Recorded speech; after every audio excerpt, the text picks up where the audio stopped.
ओशो की 21 महत्वपूर्ण बातों को एक बार जरूर ध्यान से सुने। मरने के बाद इंसानों की आत्मा भटकती है, मगर जानवर की क्यों नहीं भटकती? जबकि जानवरों का तो कोई मृत्यु भोज या कोई क्रियाक्रम भी नहीं होता।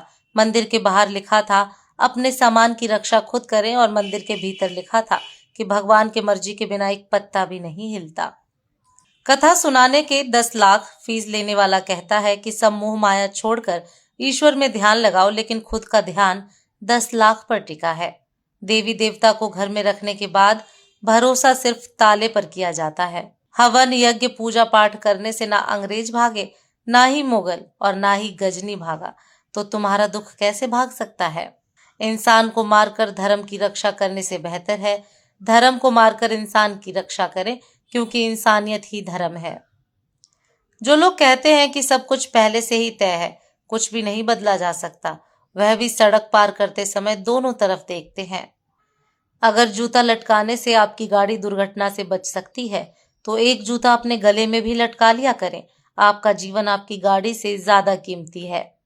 कुछ लोग कहते हैं कि काला रंग अशुभ होता है। अब इनको कौन बताए कि स्कूल का काला बोर्ड जिंदगी के सारे रंग बदल देता है। बाजार में से खरीदी हुई मूर्ति के सामने हाथ जोड़कर धन मांगते हो। अगर मूर्ति धन देती तो दुकानदार इसे बेचता ही क्यों? लोग कहते हैं कि ईश्वर इंसाफ करता है। हम पूछते हैं कि ईश्वर गुनाही क्यों होने देता है? हम भी गंगा को मानने लग जाएं, अगर गंगा पाप धोने के बजाय पापियों को सजा देने लग जाए। मैं लिखता हूँ अंधविश्वास के खिलाफ, लेकिन लोग मुझे भगवान के खिलाफ ही मान लेते हैं। मंदिर मस्जिद में ताला लगा दो, जिंदगी में कोई फर्क नहीं पड़ेगा, मगर सिर्फ एक दिन के लिए हॉस्पिटल बंद कर दो, हकीकत सामने आ जाएगी। अगर उपवास ही करना है तो विचारों का करें। भूखे रहने से भगवान खुश होते तो आज गरीब सबसे ज्यादा सुखी होता।